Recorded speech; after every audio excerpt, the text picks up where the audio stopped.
திரு உதயநிதி ஸ்டாலின் அவர்களே, உங்களுக்கு கண்ணு தெரியலனா கண்ணாடி வாங்கி தரேன். ராயப்பேட்டையில் அதிமுக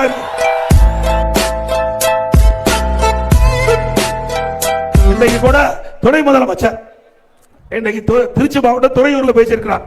எடப்பாடி பழனிசாமி இன்றைக்கு காவடி எடுத்துக்கொண்டார், பாரதிய ஜனதாவோட கூட்டணி வைத்து விட்டார்.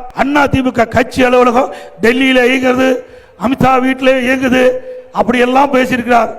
நீங்க என்னென்னமோ உங்க அப்பாவும் நீங்களும் திட்டம் போட்டீங்க. அதிமுக அலுவலகத்தை அடித்து நொறுக்குவதற்கு திட்டம் போட்டீங்க. அந்த திட்டத்தின்படி சில பேர் தூண்டுதல் பேரை அடிச்சு நொறுக்குனாங்க. அந்த சாக்கை வச்சுக்கிட்டு அதிமுக அலுவலகத்துக்கு சீல் வச்சீங்க. அந்த சீலையும் உடைத்தது அதிமுக.